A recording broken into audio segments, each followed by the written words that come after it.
ಹೇಳ್ತಿದ್ದಾಳೆ content ಮೆಣಸಿಕಾಯಿನ ಕುಯ್ದ್ಬಿಟ್ಟು ಕಣ್ಗೆ ಇಟ್ಕೊಂಡ್ಬಿಡ್ಲ content ಆಗತ್ತೆ ಅಂತ ಅವಳು ನಮ್ಗೆ ಎಷ್ಟು ಮಿಸ್ ಮಾಡ್ಕೋತೀವಿ ಗೊತ್ತಾ.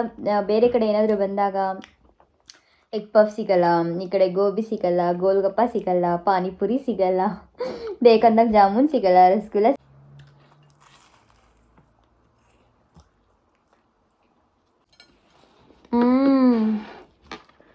ಇಂಡಿಯಾದಲ್ಲಿ ನಮ್ಗೆ ಎಷ್ಟು ಮಸಾಲ ಬೇಕೋ ಅಥವಾ ಎಷ್ಟು ಸ್ಪೈಸಿ ಬೇಕೋ ಅಷ್ಟು ಅವ್ರು ಹಾಕಲ್ಲ. ಇಲ್ಲಿ ನಾವು ಫುಲ್ ನಮ್ಮಿಬ್ಬರಿಗೂ ಸ್ಪೈಸಿ ಅಂದರೆ ಇಷ್ಟ. ಸೊ ಫುಲ್ ಸ್ಪೈಸಿ ಮಾಡ್ಕೊಂಡಿದ್ದೀವಿ. ಆಮೇಲೆ ಮಸಾಲ ಫುಲ್ ಸ್ಟ್ರಾಂಗ್ ಆಗಿದೆ, ಫುಲ್ ಕ್ರಿಸ್ಪಿ, ಅದು ಬಿಸಿ ಬೇರೆ ಇದೆ. ಸಕಾಲಾಗಿ ಫೀಲ್ ಆಗ್ತದೆ. Serious ಆಗಲ್ತಾವ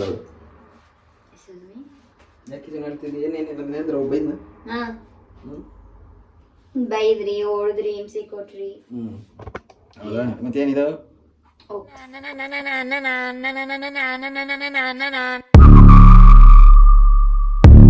hi hello welcome back to passionate couple channel. ನಾನು ನಿಮ್ಮ ಪ್ರೀತಿ Gagana and this is Johnny. So ಇವತ್ತು ಏನು ಸ್ಪೆಷಲ್ ಅಂದರೆ, ಇಲ್ಲಿ ಜರ್ಮನಿಗೆ ಬಂದು ಆಲ್ಮೋಸ್ಟ್ ಫ್ಯೂ ಮಂತ್ಸ್ ಆಗ್ತಾ ಬಂತು. We are missing egg puff. ಇಂಡಿಯಾದಲ್ಲಿ ಇದು ಎಗ್ ಪಫ್ ತಿಂತಾ ಇವಾಗಲೂ ತಿನ್ನಬೇಕು ಅನಿಸ್ತಿದೆ. ಬಟ್ ಅನ್ಫಾರ್ಚುನೇಟ್ಲಿ ಇಲ್ಲಿ ಎಗ್ ಪಫ್ ಸಿಗಲ್ಲ. ಪಫ್ ಥರ ಸಿಗುತ್ತೆ, ಆದರೆ ಅದರಲ್ಲಿ ಚಾಕ್ಲೇಟು ಬರೀ ಸ್ವೀಟೇ ಇರುತ್ತೆ, ಖಾರ ಏನು ಸ್ಪೈಸಿನೇ ಇರಲ್ಲ. ಸೊ ಎಗ್ ಪಫ್ ಇಬ್ರಿಗೂ ತುಂಬ ತಿನ್ನಬೇಕು ಅನಿಸ್ತಿದೆ. What Johnny, what you say? Egg puffs egg puffs ಮಾಡ್ಕೊಳ್ಬೇಕು, ಇಲ್ಲೆಲ್ಲೂ ಸಿಗಲ್ಲ ಒಂದು. ಆಮೇಲೆ ಇಲ್ಲಿ ಮಾಡ್ಕೋಬೋದು ಅಂತ ನಮ್ಗೆ ಗೊತ್ತಿರಲಿಲ್ಲ. ಏನಕ್ಕೆ ಅಂದರೆ ಅದಕ್ಕೆ ಸ್ಪೆಷಲ್ ಡೋ ಸಿಗುತ್ತೆ, ಅಂದರೆ ಪಫ್ ಡೋ. ಸೊ ಅದು ಸಿಗುತ್ತೆ ಅಂತ ನಮ್ಗೆ ಗೊತ್ತಿರಲಿಲ್ಲ. ರೀಸೆಂಟಾಗೆ ಯಾವುದೋ ಇನ್ಸ್ಟಾಗ್ರಾಮಲ್ಲಿ ರೀಲ್ ನೋಡ್ಬೇಕಾದ್ರೆ ಒಂದು ಡೋ ಬಗ್ಗೆ ಗೊತ್ತಾಯಿತು.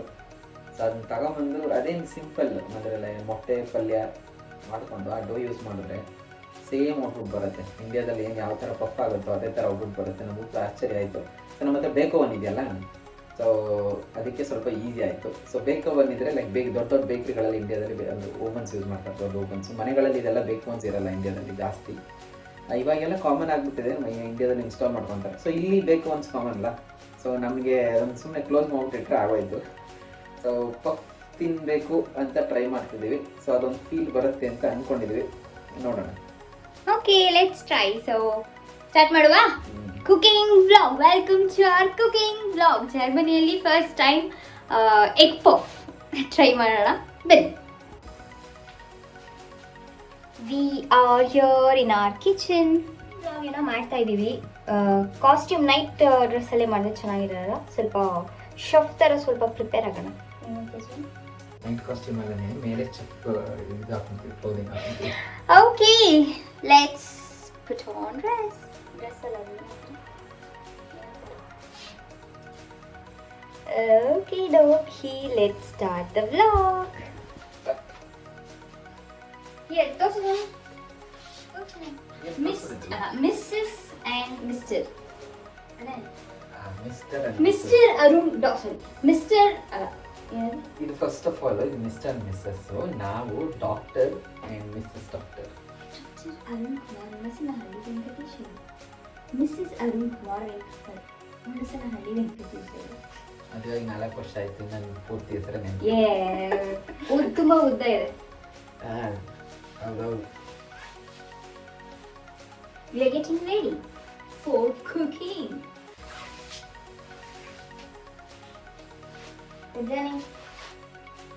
ಫಸ್ಟ್ ಇರೋ ಕಟ್ಕೊಂತೀನಿ, ಲೆಸ್ ಕಟ್ಕೊಳ್ಳೋದು ಬರಲ್ಲ ನಿಮಗೆ.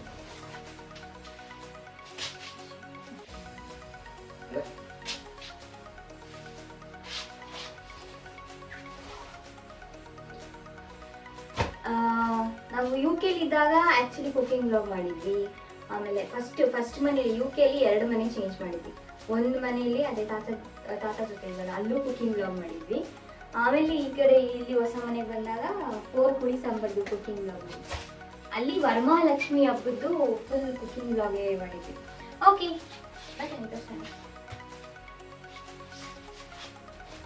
Mister and missus. ಓಕೆ, ಇವಾಗ ಕರೆಕ್ಟ್ ಆಗಿದೆ, ಗೊತ್ತಾಗುತ್ತೆ ಅದು video.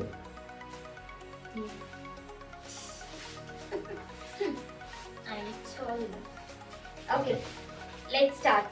So we are all set to start our cooking vlog. ಇನ್ನು ಫಸ್ಟು ಈರುಳ್ಳಿ 6 ಆನಿಯನ್ಸ್ ತೊಗೊಂಡಿದ್ದೀವಿ.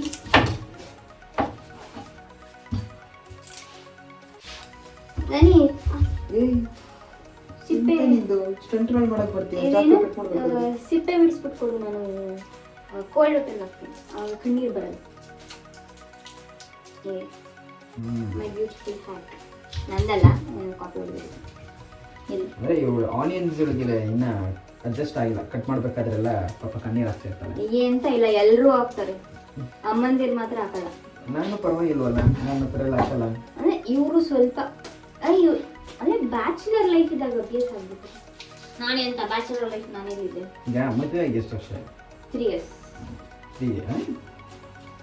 4th year ಬರ್ತದೆ. ಬರ್ತಿದೆ ಇನ್ನ ಬಂದಿಲ್ಲ. ಹತ್ತತ್ರ 3.5 years ಆಯ್ತು. ಪಾಯಿಂಟ್ ಏನಂದ್ರೆ ನೀನು ಆನಿಯನ್ಸ್ 3 years ಇಂದ ಕಟ್ ಮಾಡ್ತಿದ್ಯಾ? ಸರಿನಾ? ಅವಾಗ ಮಾಡ್ತಿರ್ತೀನಿ. 3 yearsಗೆನೆ ಈಗ ನಾನು ಬ್ಯಾಚುಲರ್ ಲೈಫ್ ಸ್ಟಾರ್ಟ್ ಮಾಡಿ ಒಂದು 3 years ಅಷ್ಟರಲ್ಲಿ ನಾನು ಅಡ್ಜಸ್ಟ್ ಆಗಿಬಿಟ್ಟಿದ್ದೆ ಅಂತ ಹೇಳ್ಬೋದು. ಸೊ ಈ ಪಾಯಿಂಟ್ ಅದಲ್ಲ, ಇದಕ್ಕೆ ಟ್ರಿಕ್ಸ್ ಇದೆ, ಅದನ್ನು ಫಾಲೋ ಮಾಡಬೇಕು. ಸೊ ಏನ್ ಗೊತ್ತಾ, ಇಲ್ಲೆಲ್ಲ ಚಿಲ್ಲಿನೇ ಸಿಗಲ್ಲ.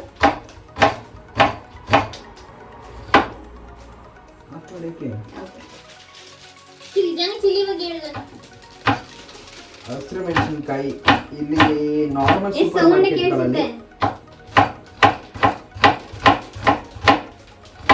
ನಾರ್ಮಲ್ ಸೂಪರ್ ಮಾರ್ಕೆಟ್ಗಳಲ್ಲಿ ಯೂಶಲಿ ಹಸಿರು ಮೆಣಸಿನಕಾಯಿ ಸಿಗಲ್ಲ. ಏನಕ್ಕೆ ಅಂದರೆ ಇವರು ಬಳಸೋದು ಯೂಶಲಿ ಏನೋ ಪ್ಯಾಪ್ರಿಕಾ ಅಂತ ಬರುತ್ತಲ್ಲ, ಆ ಪ್ಯಾಪ್ರಿಕಾ ಜಾಸ್ತಿ ಯೂಸ್ ಮಾಡ್ತಾರೆ. ಕ್ಯಾಪ್ಸಿಕನ್ನು ಪ್ಯಾಪ್ರಿಕಾನೇ ಜಾಸ್ತಿ. ಇಲ್ಲಿ ಈ ಥರ ಸ್ಮಾಲ್ ಚಿಲ್ಲೀಸ್ ಯೂಸ್ ಮಾಡೋದು ತುಂಬ ರೇರ್. ಏನಕ್ಕೆ ಅಂದರೆ ಇವ್ರುಗಳು ತುಂಬ ಸ್ಪೈಸ್ ತಿನ್ನಲ್ಲ, ಸೊ ಮಾರ್ಕೆಟಲ್ಲಿ ಸೇಲ್ ಆಗಲ್ಲ. ಇನ್ನೊಂದು ಬೆಳೆಯಲ್ಲ, ಸೊ ಇವ್ರು ಇಲ್ಲೆಲ್ಲ ಬೆಳೆಯಲ್ವಲ್ಲ, ಸೊ ತಿನ್ನೋದು ಸ್ವಲ್ಪ ಕಡಿಮೆ. ಲೈಕ್ ಇಂಡಿಯನ್ ಸೂಪರ್ ಮಾರ್ಕೆಟ್ಸ್ ಅಥವಾ ಏಷ್ಯನ್ ಸೂಪರ್ ಮಾರ್ಕೆಟ್ಸ್ ಹೋದರೆ ಮಾತ್ರ ಈ ಥರ ಚಿಲ್ಲಿ ಸಿಗುತ್ತೆ. ನಮ್ಮ ಮನೆ ಹತ್ರ ಇದೆ ಏಷ್ಯನ್ ಮಾರ್ಕೆಟ್, ಅಂದು ಅಲ್ಲೇ ಹೋಗ್ಬೇಕು, ಬರೀ ಚಿಲ್ಲಿ ತರಕ್ಕೆ, ಬೇರೆ ಏನು ತಗೋಬರಲ್ಲ, ಅಲ್ಲಿ ಬರೀ ಚಿಲ್ಲಿ. ಅವ್ರು ಏನು ಅನ್ಕೊಂತಾರೆ ಅನ್ಸುತ್ತೆ, ನಮ್ಮ ಅಂಗಡಿಗೆ ಬಂದು ಬರೀ ಚಿಲ್ಲಿ ತಗೊಂಡು ಹೋಗ್ತಲ್ಲ, ಇನ್ನು ಮಿಕ್ಕಿದೆಲ್ಲ ಎಲ್ಲಿ ತಗೋತಾರೆ, ಬಿಕಾಸ್ ಅಲ್ಲಿ ಮಿಕ್ಕಿದೆಲ್ಲ ಕಾಸ್ಟ್ಲಿ. ನಾನು ಮೊಟ್ಟೆ ಬೀಸಕ್ಕೆ ಇಡ್ತಾ ಇದ್ದೀನಿ ಇವಾಗ. ಆಲ್ಮೋಸ್ಟ್ 6 egg ಇಡ್ತಾ ಇದ್ದೀನಿ. ಅದು ಫುಲ್ ಬಾಯ್ಲ್ ಆಗಬೇಕು. ಇಲ್ಲಿ ನಾನು ಮಾಡಿರುವಂಥ ಶುಂಠಿ ಬೆಳ್ಳುಳ್ಳಿ ಪೇಸ್ಟ್, ನಾನೇ ಹೋಮ್ ಮೇಡ್ ಶುಂಠಿ ಬೆಳ್ಳುಳ್ಳಿ ಪೇಸ್ಟ್. ಇಂಡಿಯಾದಲ್ಲಿ ಏನೋ ಅಂಗಡಿಗೆಲ್ಲ ಸಿಗುತ್ತಲ್ಲ, ಇಲ್ಲಿ ಈ ಥರ ಎಲ್ಲ ಸಿಗಲ್ಲ, ಏನೋ ಶುಂಠಿ ಬೆಳ್ಳುಳ್ಳಿ ಪೇಸ್ಟ್ ಅಂತ. ಅದಕ್ಕೆ ನಾನೇ ಹೋಮ್ ಮೇಡ್ ಶುಂಠಿ ಬೆಳ್ಳುಳ್ಳಿ ಪೇಸ್ಟ್ ಮಾಡಿದ್ದೀನಿ.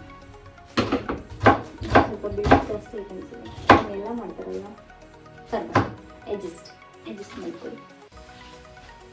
ಇಲ್ಲಿ ಜಾನಿ ಅವರು ಪ್ರೊಫೆಷನಲ್ ಆಗಿ ಆನಿಯನ್ಸ್ನ ಸಣ್ಣ ಕಟ್ ಮಾಡ್ತಿದ್ದಾರೆ. ಈಗ ಸ್ವಲ್ಪ ನೀನೊಂದು 2 ಈರುಳ್ಳಿ ಕುಯ್ದ್ರೆ ಬೇಗ ಕೆಲಸ ಆಗುತ್ತೆ. ಓಕೆ, ನಾನು ಚಿಕ್ಕ ಚಾಕು ತಗೋತಾ ಇದ್ದೀನಿ. ನಮ್ಮ ಹತ್ರ ಇನ್ನೊಂದು ಕಟ್ಟರ್ ಇದೆ. ಕಟ್ಟರ್ ತಾನೇ? ನಂದಿದು ಚಾಪ್ ಬೋರ್ಡ್.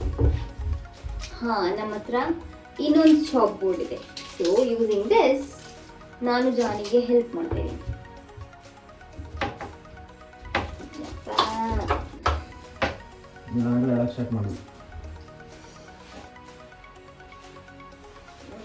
ನನ್ನ ಕಣ್ಣಲ್ಲಿ ನೀರು ಆಟೋಮೆಟಿಕ್ ಆಗಿ ಬರುತ್ತೆ. ಸ್ವಲ್ಪ ದೂರ ಇಟ್ಕೊಂಡು ಈ ತರ ಕಟ್ ಮಾಡಿ. ದೂರನೇ ಇಟ್ಕೊಂಡಿದ್ದೀನಿ ನಾನು. ಈರುಳ್ಳಿ ಕಟ್ ಮಾಡ್ತಾ ಇರಲಿಲ್ಲ.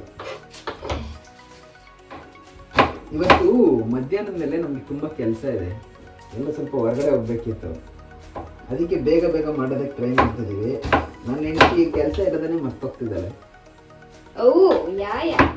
We have very important job to do. Okay. So ಈರುಳ್ಳಿ ಈಗ ಉರಿಯಕ್ಕೆ ಸ್ಟಾರ್ಟ್ ಮಾಡಬೇಕು. ಸೀರಿಯಸ್ ಆಗಿ ಹೇಳ್ತಾಳೆ ಅವಳು. ಯಾಕೆ ಹೇಳ್ತಿದ್ದಿ? ಏನೇನಿಲ್ಲ ಅಂದ್ರೆ ಬೈದ್ನ? ಬೈದ್ರಿ, ಹೊಡೆದ್ರಿ, ಹಿಂಸೆ ಕೊಟ್ರಿ. ಹೌದಾ? ಮತ್ತೇನಿದೆ? ಓಪ್ಸ್.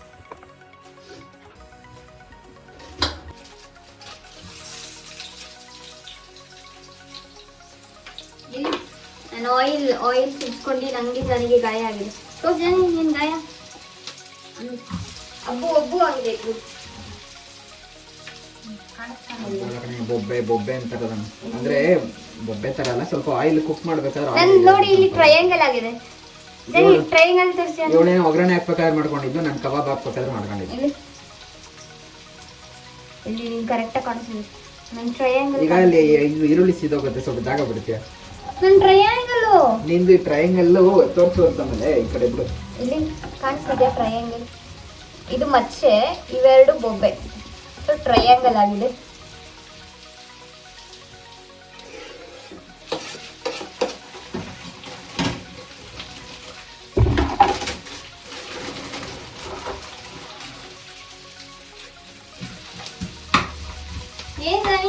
ರೆಸಿಪಿ ಆಬ್ವಿಯಸ್ಲಿ ಪಲ್ಯ, ಈರುಳ್ಳಿ ಪಲ್ಯ ಮಾಡ್ಕೋಬೇಕು ಎಗ್ ಪಫ್ಗೆ. ಸೊ ಇದೆಲ್ಲ ಬೇಸಿಕ್ ರೆಸಿಪಿ ಯೂಸ್ ಮಾಡೋದು. ಸೊ ಒಂದ್ಸತಿ ತಿಂದಿದ್ದೀವಲ್ಲ, ಅಂದರೆ ಎಗ್ ಪಫ್ಸ್ ಎಲ್ಲ ನಮ್ಗೆ ತಿಂದು ಅಭ್ಯಾಸ ಆಗಿದೆಯಲ್ಲ ಇಂಡಿಯಾದಲ್ಲಿ. ಸೊ ಆಬ್ವಿಯಸ್ಲಿ ಏನೇನು ಹಾಕ್ತಾರೆ ಅಂತ ಒಂದು ಸ್ಲೈಟ್ ಐಡಿಯಾ ಇದೆ. ಬೇಸ್ಡ್ ಅಂದರೆ ನಾವು ಈಗ ಟ್ರಯಲ್ ಮಾಡ್ತಾ ಇದ್ದೀವಿ, ನೋಡೋಣ ಅದೇ ಥರ ಆಗುತ್ತಾ ಅಥವಾ ಇಲ್ಲ.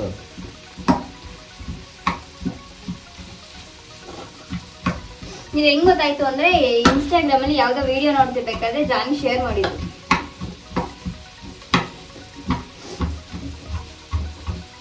ಉದ್ದುದನೇ ಈರುಳ್ಳಿ ಏನಾದ್ರು ಮೆಣಸಿನ್ಕಾಯಿ ಉದ್ದುದ್ದ ಅಲ್ಲ ಚಿಕನ್ ರೌಂಡ್ ಕಟ್ ಮಾಡಬೇಕು.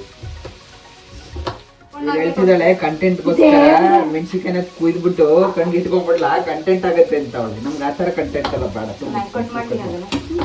ನೋಡು, ಇದು ಕಂಟೆಂಟ್ ಅಪ್ಪ, ಸರಿನಾ?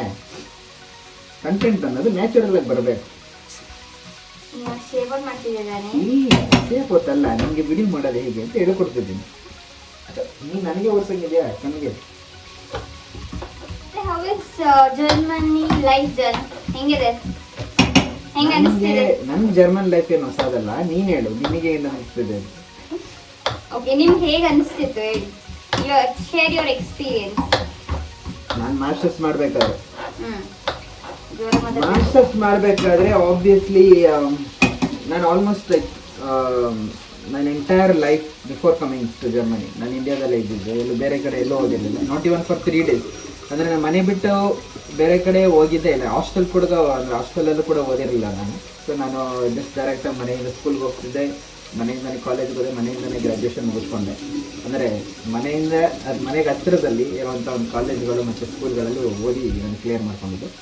ಸೊ ಫಸ್ಟ್ ಟೈಮ್ ಮಾಸ್ಟರ್ಸ್ ಮಾಡೋದಕ್ಕೆ ಜರ್ಮನಿಗೆ ಬಂದಾಗ ಆಬ್ವಿಯಸ್ಲಿ ಲೈಕ್ ಫಸ್ಟ್ ಟೈಮ್ ಅಲ್ವಾ ಮನೆಯಿಂದ ಬಂದಿದ್ದು, ಸ್ವಲ್ಪ ಡಿಫ್ರೆಂಟ್ ಎಕ್ಸ್ಪೀರಿಯನ್ಸು. ಕುಕ್ಕಿಂಗ್ ಅವೆಲ್ಲ ಬರ್ತಾನೆ ಇರಲಿಲ್ಲ, ಲಿಟರ್ಲಿ ಮೊಟ್ಟೆ ಹೊಡೆಯೋಕೆ ಕೂಡ ಬರ್ತಿರಲಿಲ್ಲ ನೆಟ್ಟಾಗಿ. ಸೊ ಆಮ್ಲೆಟ್ ಕೂಡ ಹಾಕಿರಲಿಲ್ಲ ನಾನು ಒಬ್ಬನೇ. ಆ ರೇಂಜಿಗೆ ನಂದು ಕುಕಿಂಗ್ ಸ್ಕಿಲ್ಸ್ ಇದ್ದಿದ್ದು. ಬಂದಾಗ ಆಬ್ವಿಯಸ್ಲಿ ಜರ್ಮನಿಯಲ್ಲಿ ಸ್ವಲ್ಪ ಕಲ್ಚರಲ್ ಡಿಫ್ರೆನ್ಸ್ ಇದ್ದೇ ಇತ್ತು. ಸೊ ಹೊಸ ಜಾಗ, ಹೊಸ ಜನಗಳು, ಆಮೇಲೆ ಇವ್ರದ್ದು ವೇ ಆಫ್ ಲಿವಿಂಗ್ಗೆ ಕಂಪ್ಲೀಟ್ಲಿ ಡಿಫ್ರೆಂಟ್. ಅಂದರೆ ಈಗ ನಮ್ಮ ಇಂಡಿಯಾದಲ್ಲಿ ಯಾವ ಥರ ಒಂದು ಲೈಫ್ ಸ್ಟೈಲ್ ಇರುತ್ತೋ ಆ ಲೈಫ್ ಸ್ಟೈಲ್ಗೂ ಈ ಲೈಫ್ ಸ್ಟೈಲ್ಗೂ ಬಹಳ ವ್ಯತ್ಯಾಸ ಆಯಿತು. ಸೊ ಈ ಲೈಫ್ ಸ್ಟೈಲ್ಗೆ ಸ್ವಲ್ಪ ಹೊಂದ್ಕೊಳ್ಳೋದಕ್ಕೆ ಸ್ವಲ್ಪ ಟೈಮ್ ಆಯಿತು. ಸೊ ಫಸ್ಟ್ ಸ್ಟಾರ್ಟಿಂಗ್ ಬಂದಾಗ ನಾನು ಬರೀ ಬಟ್ಟೆ ಅಷ್ಟೇ ತಂದಿದ್ದಿದ್ದೆ. ಲೈಕ್ ಈಗ ಇಲ್ಲೆಲ್ಲ ಮಸಾಲ ಗಿಸಾಲ ಸಾಂಬಾರು ಪುಡಿ ಇವೆಲ್ಲ ಏನೂ ಸಿಗಲ್ಲ. ಅಂದರೆ ಸಿಗಲ್ಲ ಅಂತ ಒಂದು ಐಡಿಯಾ ಇತ್ತು, ಬಟ್ ನಾವು ಅಲ್ಲಿಂದ ತರಬೇಕು, ಇದನ್ನೆಲ್ಲ ಎತ್ಕೊಂಡ್ಬರ್ಬೇಕು ಅನ್ನೋ ಒಂದು, ಅಂದರೆ ಅದು ಕಾಮನ್ ಮೆಚುರಿಟಿ ಇರುತ್ತಲ್ಲ. ಬೇರೆ ಕಂಟ್ರೀಸ್ಗೆ ಹೋಗ್ಬೇಕಾದ್ರೆ ಏನೇನು ಬೇಕು ಅಂತ ಇಟ್ಕೊಂಡು ತರುವಂಥ ಅದೊಂದು ಅನುಭವ ಇರಲಿಲ್ಲ. ಸೊ ಏನು ಸುಮ್ಮನೆ ಬಟ್ಟೆ ಎತ್ಕೊಂಡು ಸ್ಟೈಲಾಗಿ ಬಂದೆ. ಮೊದಲನೇ ದಿನ ಬಂದಾಗ ತಿನ್ನೋದಕ್ಕೆ ಏನಾದರೂ ವ್ಯವಸ್ಥೆ ಮಾಡ್ಕೋಬೇಕಲ್ಲ. ಸೊ ಬಂದಿದ ತಕ್ಷಣ ಒಂದು ಪ್ಯಾನು, ಒಂದು ಸ್ವಲ್ಪ ಆಯಿಲ್, ಮೊಟ್ಟೆ ಎಲ್ಲ ತಂದು ಆಮ್ಲೆಟ್ ಮಾಡ್ಕೊಳ್ಳೋಣ ಅಂತ. ಮೊಟ್ಟೆನೂ ಸರಿಯಾಗಿ ಹೊಡೆಯೋಕ್ಕೆ ಬರ್ತಿರ್ಲಿಲ್ಲ. ನನ್ನ ಕೊಲೀಗ್ ಅಂದರೆ ಅಲ್ಲಿ ಬೇರೆ ಮಾಸ್ಟರ್ಸ್ ಮಾಡೋಕ್ಕೆ ಬಂದಿರುವಂಥವ್ರೊಬ್ಬರು ನಾರ್ತ್ ಇಂಡಿಯನ್ ಒಬ್ಬ, ಅವನ ಪಾಪ ಮೊಟ್ಟೆ ಹೊಡೆದು ಕೊಟ್ಟಿದ್ದ. ಅಂದರೆ ಈ ಥರ ಹೊಡಿಬೇಕು, ಈ ಮೊಟ್ಟೆನೂ ಹೊಡೆಯೋಕ್ಕೆ ಬರಲ್ಲ, ಹೆಂಗೆ ಮ್ಯಾನೇಜ್ ಮಾಡ್ತೆ ಕುಕ್ಕಿಂಗ್ನ ಅಂತೆಲ್ಲ ಕೇಳ್ತಿದ್ರು. ಸೊ ಓಕೆ, ಅಂದರೆ time is a good teacher ಅಲ್ಲ. ಸೊ ಸಮಯ ಸಂದರ್ಭ ಬಂದಾಗ ಎಲ್ಲ ಕಲೀಲೇಬೇಕು. ಅದು ನಮ್ಮ ಆ ಟೈಮಲ್ಲಿ ಸಮಯ ನನ್ನ ಕಲಿಸ್ಕೊಳ್ಳೋ ಥರ ಮಾಡ್ತು. ಸೊ ಬೇರೆ ಬೇರೆ ಥರ ಬೇಸಿಕ್ ಐಟಮ್ಗಳು ಆ ಥರ ಎಲ್ಲ ಕುಕ್ ಮಾಡೋಕ್ಕೆ ಸ್ಟಾರ್ಟ್ ಮಾಡಿದೆ. ಬಟ್ ಬಿಫೋರ್ ದ್ಯಾಟ್ ಅಂದರೆ ನಾವು ಇಲ್ಲಿ ಬಂದಾಗ ನನಗೆ ಕುಕ್ಕರ್ ಎಲ್ಲ ಏನೂ ತಂದಿರಲಿಲ್ಲ. ಅನ್ನ ಮಾಡ್ಕೊಳ್ಳೋದಕ್ಕೂ ಅಂದರೆ ಪ್ರಾಪರ್ ರೈಸ್ ಆಗಿರ್ಬೋದು ಅಥವಾ ಅದಕ್ಕೆ ಬೇಕಾಗಿರೋಂಥ ಒಂದು ಬೇಸಿಕ್ ಕುಕ್ಕರ್ ಕೂಡ ನನ್ನ ಹತ್ರ ಇರಲಿಲ್ಲ. ಸೊ ಫಸ್ಟ್ ಒಂದು ವೀಕ್ ರೈಸೇ ತಿಂದಿರಲಿಲ್ಲ. ಬರೀ ಇಲ್ಲಿ ಈ ಮಾರ್ಗರೇಟಾ ಪಿಜ್ಜಾ ಮತ್ತು ಬಗೆಟ್ಸ್ ಅಂತ ಬರುತ್ತೆ, ಮತ್ತು ಗಾರ್ಲಿಕ್ ಬ್ರೆಡ್ಡು ಇಷ್ಟನ್ನು ತಿನ್ಕೊಂಡು ಒಂದು ವಾರ ತಳ್ಬಿಟ್ನ. ಒಂದು ವಾರ ಆದಮೇಲೆ ತಮಿಳ್ನಾಡು ಫ್ರೆಂಡ್ ಒಬ್ಬ ಇದ್ದ, ಅವನು ಅನ್ನ ಮಾಡಿ ಚಟ್ನಿ ಪುಡಿ ಜೊತೆ ಹಾಕ್ಕೊಟ್ಟ. ಅವಾಗ ಗೊತ್ತಾಯ್ತು ಅನ್ನೋದು ಬೆಲೆ. ಅಲ್ಲಿವರೆಗೂ 23 ವರ್ಷ ಅಂದರೆ ನಾನು ಎಷ್ಟು 24 ಇಯರ್ಸ್ ಆಗಿತ್ತು ಅನ್ಸುತ್ತೆ. ನಾನು 24 ಇಯರ್ಸ್ ಆಗಿತ್ತು ನಾನು ಜರ್ಮನಿಗೆ ಬಂದಾಗ. ಅದಕ್ಕೆ ಮುಂಚೆ ಒಂದು 22 ವರ್ಷ ಇದು ಇಂಡಿಯಾದಲ್ಲಿ ಇದ್ನಲ್ಲ, ಆವಾಗ ಬರೀ ಅನ್ನ ತಿನ್ಕೊಂಡು, ಅನ್ನ ಸಾರು ಇದನ್ನೆಲ್ಲ ತಿನ್ಕೊಂಡು, ನಂಗೆ ಚಪಾತಿನೂ ಜಾಸ್ತಿ ತಿನ್ನೋಕೆ ಇಷ್ಟ ಆಗ್ತಿರಲ್ಲ. ಪೂರಿ ಮುದ್ದೆ ಅಂತೂ ತಿನ್ನೋದಲ್ಲ, ನಾನು ತಿಂತಿದ್ದೆ ಅನ್ನ. ಅಂಥದ್ರಲ್ಲಿ ಸಡನ್ನಾಗಿ ದಿಢೀರಂತ ಒಂದು ಹೊಸ ಜಾಗಕ್ಕೆ ಬಂದು ಅನ್ನನೂ ತಿನ್ನೋದಕ್ಕಾಗಲ್ಲ, ಅನ್ನನೇ ತಿನ್ನೋಕ್ಕಾಗಲ್ಲ, ಬರೀ ಬ್ರೆಡ್ ಬಂದು ತಿನ್ಕೊಂಡಿರ್ಬೇಕು ಅಂದರೆ ಸೊ ತುಂಬ ಚೇಂಜಸ್ಸು. ಅದು ನನಗೆ ಅದೇ ಅನ್ನದ ಬೆಲೆ ಅವತ್ತೇ ಗೊತ್ತಾಗಿದ್ದು. ಅದಾದಮೇಲೆ ಸ್ವಲ್ಪ ರೈಸ್ ಮಾಡ್ಕೊಳ್ಳೋಕೆ ಸ್ಟಾರ್ಟ್ ಮಾಡಿದೆ. ಬಟ್ ಅದು ರೈಸ್ ಮಾಡ್ಕೊಳ್ಳೋದ್ರಿಂದ ಏನೂ ಸಿಗಲ್ವಲ್ಲ, ಅದು ಪ್ರಾಪರ್ ಚಟ್ನಿ ಪುಡಿಬೇಕು. ಆಮೇಲೆ ಅದು ಪ್ರಾಪರ್ ಸಾಂಬಾರು ಮಾಡ್ಕೊಳ್ಳೋದಕ್ಕೆ ಬರಬೇಕು. ಬರೀ ಅನ್ನ ಮಾಡ್ಕೊಂಡು ಬರೀ ಅನ್ನ ತಿನ್ನೋಕ್ಕಾಗತ್ತಾ? ಸೊ ಏನೋ ಅನ್ನದ ಐಟಮ್ ಜಾಸ್ತಿ ಏನೂ ಮಾಡ್ಕೊಳಕ್ಕೆ ಬರ್ತಿರಲಿಲ್ಲ. ಆಮೇಲೆ ಏನು ಮಸಾಲ ಏನೂ ತಂದಿರಲಿಲ್ಲ. ಸಾಂಬಾರು ಕೂಡ ಮಾಡ್ಕೊಳಕ್ಕೆ ಆಗ್ತಿರಲಿಲ್ಲ. ಚಟ್ನಿ ಮಾಡ್ಕೊಳ್ಳೋದಂದ್ರೆ ಮಿಕ್ಸಿ ಇರಲಿಲ್ಲ. ಸೊ ಬೇಸಿಕಲಿ ಅನ್ನ ತಿನ್ನೋಕೆ ಆಗ್ತಿರ್ಲಿಲ್ಲ. ಇನ್ನು ಮೊಸರನ್ನ ನನಗೆ ಅಷ್ಟೊಂದು ಇಷ್ಟ ಆಗಲ್ಲ, ಅನ್ನದ ಜೊತೆ ಮೊಸರು ತಿನ್ನಬೇಕಾಗತ್ತೆ. ಸೊ ಅದಕ್ಕೆ ಅನ್ನನ ಮಾಡ್ಕೊಳ್ಳೋದು ಒಂದು ಲಾಸ್ಟ್ ಸ್ಟಾರ್ಟಿಂಗ್ ಒಂದು 4 to 5 months ಮನೆಯಿಂದ ಸ್ವಲ್ಪ ಮಸಾಲೆನ ಕಳಿಸಿದ್ರು. 4 to 5 months ಆದಮೇಲೆ ಅದಕ್ಕಿಂತ ಮುಂಚೆ ನಾನು ಅನ್ನದ ರಿಲೇಟೆಡ್ ಏನು ಐಟಮ್ಗಳೇ ಮಾಡ್ಕೊಂಡು ಬರಲಿಲ್ಲ. ಆಮೇಲೆ ಸ್ವಲ್ಪ ಮನೆಯಿಂದ ಐಟಮ್ ಕಳಿಸಿದ್ರು ಅಲ್ಲಿಂದ. ಅದಕ್ಕೂ ಪೋಸ್ಟಲ್ಲಿ ಯಾವಾಗ 7K ಏನೋ ಆಗಿತ್ತು, ಒಂದು 10 kg ಬರೀ ಮಸಾಲೆ ಕಳ್ಸೋದಕ್ಕೆ. ಅದು ಕಳಿಸಿದ್ಮೇಲೆ ಸ್ವಲ್ಪ ಸಾಂಬಾರು ಅದನ್ನೆಲ್ಲ ಟ್ರೈ ಮಾಡೋಕ್ಕೆ ಸ್ಟಾರ್ಟ್ ಮಾಡಿ, ಸ್ವಲ್ಪ ಈ non vegetarian foods, normal foods ಇದನ್ನೆಲ್ಲ ಟ್ರೈ ಮಾಡಿಕೊಂಡು ತಿನ್ನೋದಕ್ಕೆ ಸ್ಟಾರ್ಟ್ ಮಾಡಿದ್ದು. ಹಿಂಗೋ ಲೈಫ್ ಆಯಿತು. ಹಂಗೆ ಮಾಸ್ಟರ್ಸ್ ಮುಗಿಸ್ಕೊಂಡು ಹಂಗೆ UK ಹೋಗಿ PhD ಮಾಡಬೇಕಾದ್ರೆ ಸ್ವಲ್ಪ ಅಷ್ಟೊತ್ತಿಗೆ ಕುಕ್ಕಿಂಗ್ ಎಲ್ಲ ಒಂದು ರೇಂಜು ಕಲ್ತಿದ್ದೆ. ಹಿಂಗೆ ಮಾಡ್ತಾ ಅಷ್ಟೊತ್ತಿಗೆ ಏನು basic requirements as a bachelor ಏನೇನು ಕುಕ್ ಮಾಡ್ಬೋದು ಅದನ್ನೆಲ್ಲ ಕುಕ್ ಮಾಡ್ಕೊತಿದ್ದೆ. ಆದ್ಮೇಲೆ ಮದುವೆ ಆಯಿತು, ನನ್ನ ಹೆಂಡತಿ ಬಂದು. ಸೊ ನನ್ನ ಹೆಂಡತಿ ಸ್ವಲ್ಪ ಅಡುಗೆ ಮಾಡೋದು ಕಲ್ತು ಅವಳಿಗೆ ಫಸ್ಟ್ ಸ್ಟಾರ್ಟಿಂಗ್ ಎಕ್ಸ್ಪೀರಿಯನ್ಸ್ ಅಲ್ಲ, ಅವಳಿಗೂ ಬರ್ತಿರ್ಲಿಲ್ಲ. ಇವಾಗ 3 ವರ್ಷ ಆದಮೇಲೆ ಚೆನ್ನಾಗಿ ಅಡುಗೆ ಮಾಡಿಕೊಡ್ತಾಳೆ. ಇವಾಗ ಸ್ವಲ್ಪ ಅದೊಂದು ಖುಷಿ. ಇನ್ನು ನಾನ್ ವೆಜಿಟೇರಿಯನ್ ಏನಾದರೂ ಇದ್ದರೆ ಲೈಕ್ ನಾನು ಕೂಡ ಹೆಲ್ಪ್ ಮಾಡ್ತೀನಿ. ಸೊ ವೀಕೆಂಡ್ಸ್ ಏನಾದರೂ ನಾನ್ ವೆಜಿಟೇರಿಯನ್ ಫುಡ್ ಮಾಡಬೇಕಾದ್ರೆ, ವೆಜಿಟೇರಿಯನ್ ಫುಡ್ ಎಲ್ಲ ನನ್ನ ಹೆಂಡತಿಗೆ ಪಂಟ್ರಾಗ್ಬಿಟ್ಟಿದ್ದಾಳೆ. ಅವಳೇ ಎಲ್ಲ ಈಗ ಸ್ಕಿಲ್ಫುಲ್ ಕುಕ್ ನಮ್ಮ ಮನೇಲಿ. ಸೊ ಇದು ನಮ್ಮದು cooking past and journey experience ಅಂತ ಹೇಳೋದಕ್ಕೆ ಇಷ್ಟಪಡ್ತೀನಿ. ಸದ್ಯಕ್ಕೆ ಇದು ಆಲ್ಮೋಸ್ಟ್ ಬಂದಿದೆ, ಬಟ್ ಇನ್ನೂ ಬೇಯಬೇಕು. ಎಗ್ ಪಫ್ ಅಲ್ಲ, ಸ್ವಲ್ಪ ರೋಸ್ಟ್ ಆಗಬೇಕು.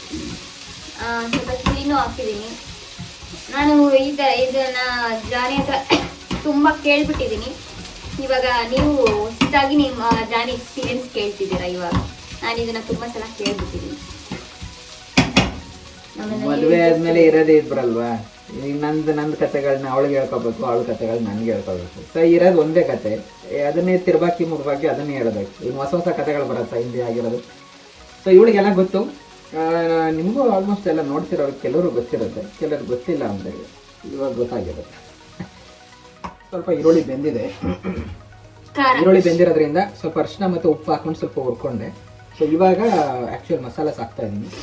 ಮಸಾಲಾಸ್ ಅಂದರೆ ಅಷ್ಟೊಂದು ಕಾಂಪ್ಲಿಕೇಟೆಡ್ ಮಸಾಲಾಸ್ ಏನಿಲ್ಲ. ಫಸ್ಟ್ ನಿಮ್ಗೆ ಗೊತ್ತಿರೋಂಗೆ ಈರುಳ್ಳಿ ಮತ್ತು ಮೆಣಸಿನ್ಕಾಯಿ ಹಾಕೊಂಡು ಹುರ್ಕೊಂಡು, ಸ್ವಲ್ಪ ಅರಿಶಿನ, ಸ್ವಲ್ಪ ಉಪ್ಪು ಹಾಕೊಂಡು ಹುರ್ಕೊಂಡಿದ್ವಿ. ಇವಾಗ ಸ್ವಲ್ಪ ಧನಿಯಾ ಪುಡಿ, ಖಾರದ ಪುಡಿ ಮತ್ತು ಸ್ವಲ್ಪ ಕಬಾಬ್ ಪೌಡ್ರ್ ಅಂದರೆ ಏನಕ್ಕೆ ಕಬಾಬ್ ಪೌಡ್ರ್ ಹಾಕ್ತಿದ್ದೀವಿ ಅಂದರೆ ನಾವು ಇಂಡಿಯಾದಿಂದ ತಂದಿರೋದು. ಇದು ಕಬಾಬ್ ಮಿಕ್ಸ್, ಅಂದರೆ ಮನೇಲಿ ಮಾಡಿರೋ ಮಿಕ್ಸು. ಅಂದರೆ kebab powder, chicken masala, meat masala, garam masala ಎಲ್ಲನೂ ಹಾಕಿ ಮಿಕ್ಸ್ ಮಾಡಿ ಒಂದು ಕಬಾಬ್ ಪೌಡ್ರ್ ಅಂತ ಮಾಡಿಕೊಟ್ಟಿದ್ದಾರೆ ಅಮ್ಮ. ಸೊ ಇದನ್ನು ಸ್ವಲ್ಪ ಹಾಕಿದ್ರೆ ಸ್ವಲ್ಪ ಲೈಕ್ ಅದೊಂದು ನಾನ್ ವೆಜಿಟೇರಿಯನ್ ಫ್ಲೇವರ್ ಬರುತ್ತೆ. So egg puff simple recipe ಇರಬೇಕು, ಅದಕ್ಕೆ ಸ್ವಲ್ಪ ಹಾಕ್ತಿದ್ದೀನಿ ಅಷ್ಟೇ, ಜಾಸ್ತಿ ಏನು ಹಾಕ್ತಿಲ್ಲ. ಸೊ ಮೇನ್ ಇಂಗ್ರೀಡಿಯೆಂಟ್ಸ್ ಏನಂದರೆ ಖಾರದ ಪುಡಿ ಮತ್ತು ಸ್ವಲ್ಪ ನಾನು ಆನ್ ಮಾಡ್ತೀನಿ. ಓಕೆ. ಸೊ ಈಗ ಬೇಕ್ ಅವನಲ್ಲಿ ಮಾಡೋದಲ್ವಾ, ಸೊ ಪ್ರೀ ಹೀಟ್ ಮಾಡಬೇಕು ಸ್ವಲ್ಪ. ಸೊ ಅದು ಕನೆಕ್ಷನ್ ಬೇರೆ ಇರುತ್ತೆ.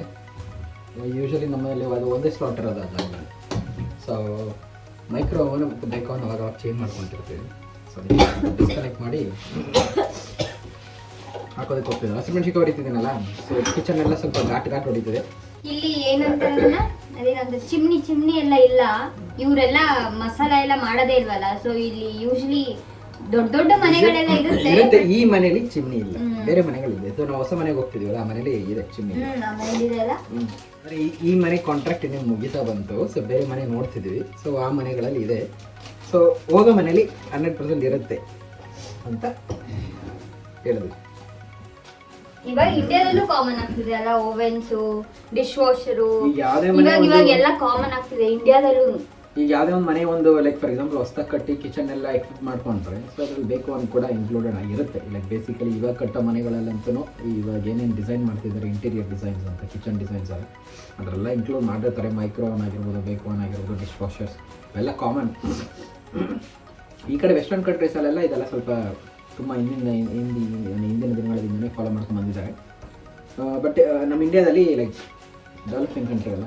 ಸೊ ಇವಾಗ ಸದ್ಯಕ್ಕೆ ಆಲ್ಮೋಸ್ಟ್ ಲೈಕ್ ಬಿಗ್ ಸಿಟೀಸ್ಗಳಲ್ಲಿ ಇದೆಲ್ಲ ಕಾಮನ್ ಆಗಿದೆ. ಆಗ ನಾವು ಓಪನ್ ಮಾಡ್ತಾ ಇರೋದೇ ಇದೆ ಬಟೋಟ ಅಂತ ಹೇಳಿದ್ನಲ್ಲ, ಇದ್ರ ಹೆಸರು ಬಂದ್ಬಿಟ್ಟು ಬ್ಲಾಟರ್ಸ್ಟೈಗ್ ಅಂತ. ಸೊ ಇಲ್ಲಿ ಜರ್ಮನಿಲಿ ರೇವೆ ಅನ್ನೋ ಸೂಪರ್ ಮಾರ್ಕೆಟಲ್ಲಿ ಇದು ತುಂಬ ಕಾಮನ್ ಆಗಿ ಸಿಗುತ್ತೆ. ಇದರಲ್ಲಿ ನೀವು ಒಳಗಡೆ ಏನಾದರೂ ಹಾಕಿ, ಸೊ ಪಫ್ ಔಟ್ಪುಟ್ ಗೊತ್ತಲ್ಲ, ಪಫ್ ಔಟರ್ಲಿ ಯಾವ ಥರ ಇರುತ್ತೆ, ಅದು ಆ ಥರ ಬರಬೇಕಂದ್ರೆ ಇದನ್ನು ಯೂಸ್ ಮಾಡ್ಬೋದು.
ಗಿಟ್ಟಾಗಿದೆ. So let's wait for 30 minutes.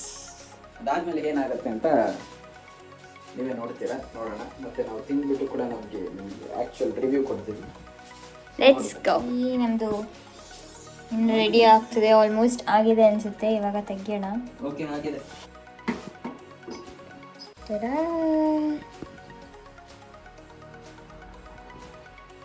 ತಗೊಳ್ಳೋಣ ಆಚೆ.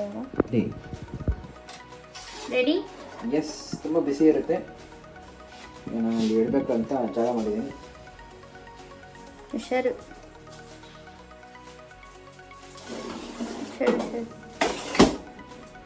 ಟನಾ ಎಗ್ ಪಫ್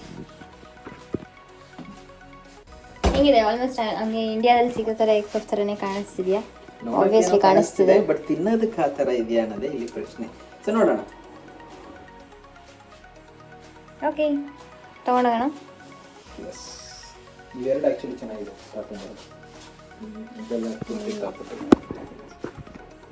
ಇವೆರಡು ಅಂದರೆ ತುತ್ತಾಗಿಲ್ಲ ಅಂತ ಹೇಳ್ತಿರೋದು.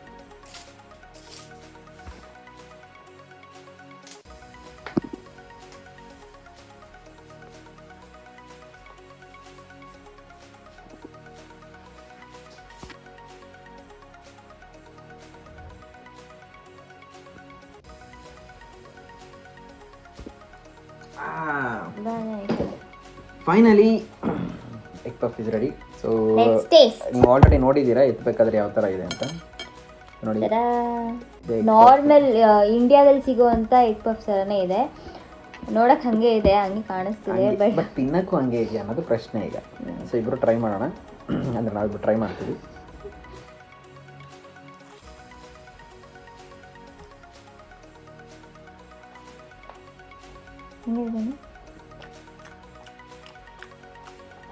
ಆಲ್ಮೋಸ್ಟ್ ಸೇಮ್ ಇದೆ. ಪಲ್ಯ ಸ್ವಲ್ಪ ಮಸಾಲೆ ಜಾಸ್ತಿ ಹಾಕಿ ಇನ್ನೂ ಚೆನ್ನಾಗಿ ಅನಿಸ್ತದೆ. ಬಟ್ ಮೊಟ್ಟೆ ಇನ್ನೂ ಫುಲ್ ಎಗ್ ಅಲ್ವಾ, ಇನ್ನೂ ಅಗಿಬೇಕು. ಅಂದರೆ ಇನ್ನೊಂದು ಬೈಟ್ ತೊಗೊಬೇಕು. ಇನ್ನೊಂದು ಬೈಟ್ ತಗೊಳ್ಳಿ.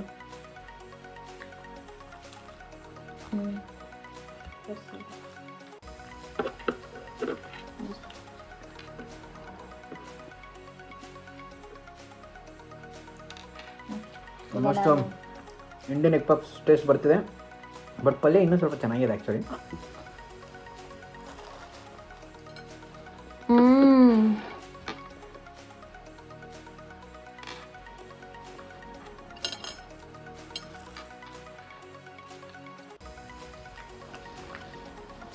ಸೀರಿಯಸ್ಲಿ ಇಂಡಿಯಾದಲ್ಲಿ ಸಿಗೋ ಎಗ್ ಪಫ್ಗಿಂತ ಚೆನ್ನಾಗಿ ಅನ್ನಿಸ್ತಿದೆ ನನಗೆ. ಬಿಕಾಸ್ ಇಂಡಿಯಾದಲ್ಲಿ ನಮ್ಗೆ ಎಷ್ಟು ಮಸಾಲ ಬೇಕೋ ಅಥವಾ ಎಷ್ಟು ಸ್ಪೈಸಿ ಬೇಕೋ ಅಷ್ಟು ಅವ್ರು ಹಾಕಲ್ಲ. ಇಲ್ಲಿ ನಾವು ಫುಲ್ ನಮ್ಮಿಬ್ಬರಿಗೂ ಸ್ಪೈಸಿ ಅಂದರೆ ಇಷ್ಟ. ಸೊ ಫುಲ್ ಸ್ಪೈಸಿ ಮಾಡ್ಕೊಂಡಿದ್ದೀವಿ.